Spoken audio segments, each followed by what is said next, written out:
ਤੁਹਾਡੀ ਅਸੀਂ ਗੱਲਬਾਤ ਕਰਾਵਾਂਗੇ ਗੁਜਰਾਤ ਔਰ ਗੁਜਰਾਤ ਮੇਰੀ ਲਾਈਨ ਮਿਲੀ ਹੈ ਔਰ ਦਿਲੀਪ ਜੀ ਬੜੇ ਹੀ ਮਸ਼ਹੂਰ ਉੱਥੋਂ ਦੇ ਪੱਤਰਕਾਰ ਨੇ ਮੇਰੇ ਨਾਲ ਲਾਈਨ ਦੇ ਉੱਤੇ ਨੇ ਇਸ ਵੇਲੇ। ਅਸੀਂ ਅਕਸਰ ਪਹਿਲਾਂ ਵੀ ਇਹਨਾਂ ਨਾਲ ਕਈ ਵਾਰੀ ਗੱਲ ਕੀਤੀ ਹੈ ਤੋਂ ਜਾਣਨ ਦੀ ਕੋਸ਼ਿਸ਼ ਕਰਦੇ ਹਾਂ ਕਿ ਇਹ ਜਿਹੜਾ ਆਸਾਰਾਮ ਹੈ ਬਾਪੂ ਆਸਾਰਾਮ ਦੇ ਨਾਮ ਨਾਲ ਜਾਣਿਆ ਜਾਂਦਾ ਸੀ, ਬੜਾ ਦਬਦਬਾ ਸੀ, ਲੱਖਾਂ ਫਾਲੋਅਰ ਸੀ, ਨਾ ਸਿਰਫ ਇੰਡੀਆ ਦੇ ਵਿੱਚ ਗੁਜਰਾਤ ਦੇ ਵਿੱਚ ਇੰਡੀਆ ਦੇ ਵਿੱਚ ਬਲਕਿ ਵਿਦੇਸ਼ਾਂ ਦੇ ਵਿੱਚ ਵੀ ਇਸ ਦੇ ਬਹੁਤ ਫਾਲੋਅਰ ਸੀ। ਕਈ ਇਸ ਦੇ ਆਸ਼ਰਮ ਸੀ, ਕੋਈ 35-40 ਹਜ਼ਾਰ ਕਰੋੜ ਦੀ ਜਾਇਦਾਦ ਸੀ, ਪਰ ਬੜਾ ਵੱਡੇ ਵੱਡੇ ਜਿਹੜੇ ਮਿਨਿਸਟਰ ਜਾ ਕੇ ਪੈਰਾਂ 'ਚ ਪੈਂਦੇ ਸੀ। ਲੇਕਿਨ ਉਹੀ ਗੱਲ ਹੈ ਕਿ ਜਦੋਂ ਪਾਪ ਦਾ ਘੜਾ ਭਰਦਾ ਹੈ ਕੋਈ ਅੱਗੇ ਨਹੀਂ ਖੜਦਾ। ਤਾਂ ਅਦਾਲਤ ਨੇ ਸਾਰੇ ਸਬੂਤਾਂ ਦੇ ਆਧਾਰ ਦੇ ਉੱਤੇ ਉਸ ਨੂੰ ਉਮਰ कैद ਦੀ सजा ਦਿੱਤੀ है। दिलीप जी नाल करते हैं गलबात। दिलीप जी आपका स्वागत करते हैं जी। हमें बताएं ये जो बापू आसाराम है, अब तो खैर बापू का शब्द का इस्तेमाल करना भी अच्छा नहीं होगा, लेकिन ये जो आसाराम है इसका इतना डर था, इतना टेरर भी था, इतने इसकी बड़ी फॉलोइंग थी, लेकिन एक लड़की के केस में ऐसा फंसा जेल में है और अभी जो उम्र कैद की जो सजा हुई है, ये कैसे हुआ सारा कुछ? आपने बहुत सही बताया।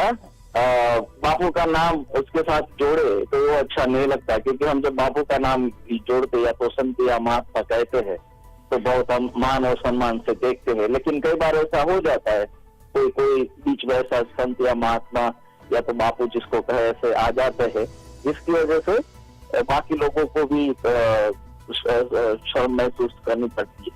एक दूसरी बात आपने कही वो बात ही, आप अगर बापू या संत या महात्मा को है तो उसे डर कहेगा, इससे तो डर तो नहीं होना चाहिए। लेकिन आसाराम की वजह से गुजरात में एक डर का माहौल भी था, क्योंकि उनका फैन फॉलोइंग बहुत बड़ा था, बहुत ज्यादा था। बहुत जगह उन्होंने आश्रम बनाए। आश्रम मतलब वो कहीं जगह लेंगे और थोड़ा सा वहां अपना एस्टेब्लिशमेंट खड़ा करेंगे।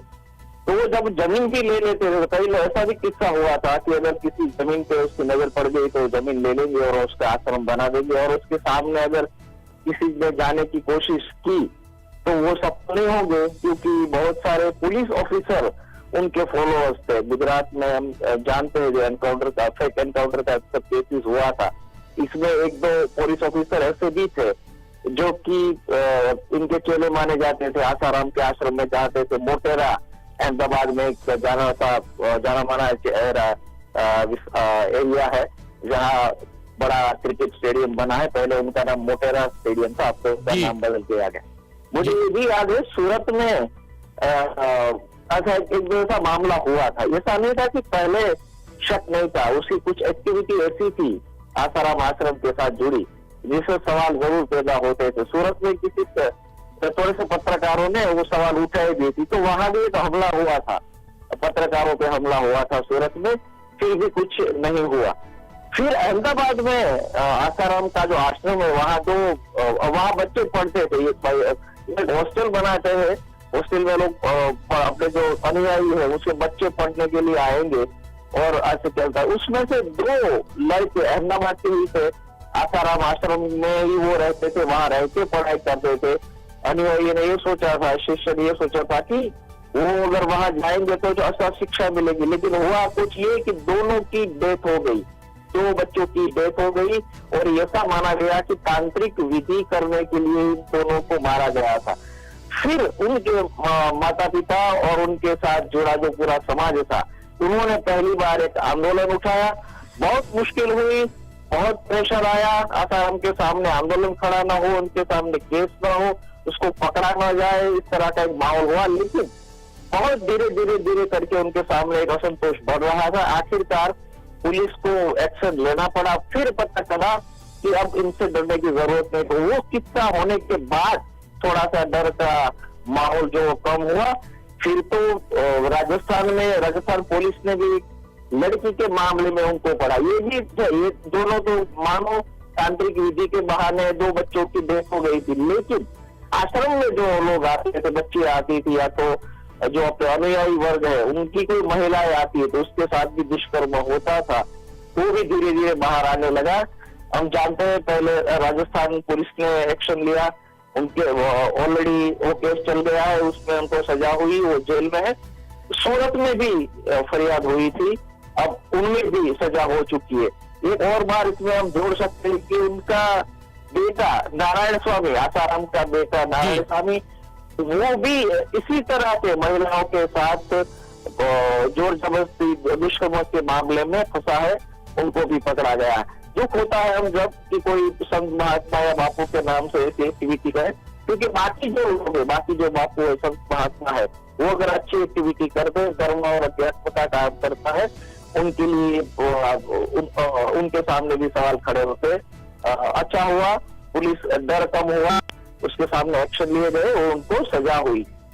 दिलीप जी, मेरा जाते से लास्ट सवाल इतना ही है कि ये जो पॉलिटिशियंस हैं, जब ये बिना सोचे समझे इन लोगों के पैरों में जाके गिरते हैं, पड़ते हैं, तो जो आम आदमी है उसके मन में फिर क्या आता है? उसको लगता है ये तो बहुत पावरफुल है हमारा गुरु, और जो बड़े बड़े लीडर आके इसके पांव में गिर रहे हैं, और कोई आवाज उठाना भी चाहे तो डर के ना उठाए, ये सोच के कि हमारी तो कौन पूछ-गिछ करेगा। ये सही बात है, यही है। उनके आश्रम में कौन कौन लोग आते हैं, वो जब देखते हैं तो बाकी जो आम आदमी है उनको लगता है ये बड़ा सच महात्मा है, तो फिर उनकी फॉलोइंग बढ़ जाती है। आसाराम की केस में भी यही हुआ था।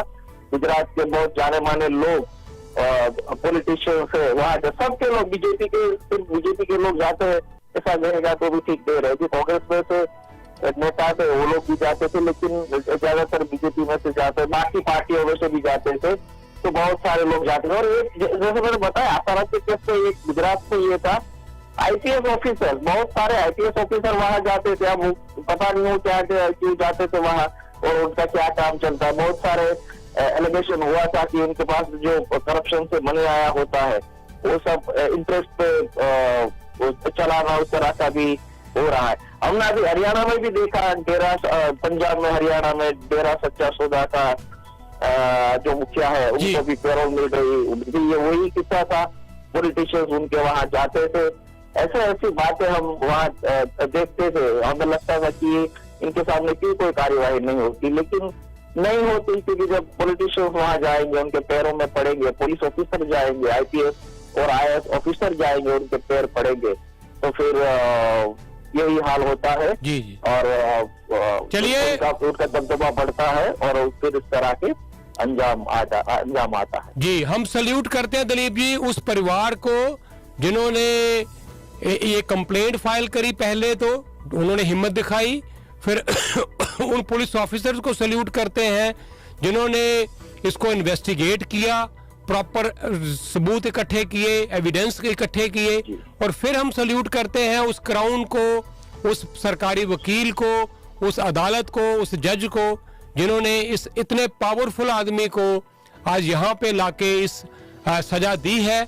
और मुझे बस यही कहना है कि जो भी लोग इन जो संत महापुरुष बने फिरते हैं भेष में, असल में ये लोग भेड़िए हैं, अंदर से बहुत बड़े ढोंगी हैं, तो इनके चुंगल में ना पड़े और कभी भी धोखा मत खाएं, इनसे बचें। और कभी अगर कोई आपके साथ ऐसे नाजायज हो तो डरे ना, मामला पुलिस तक जरूर लेके आए।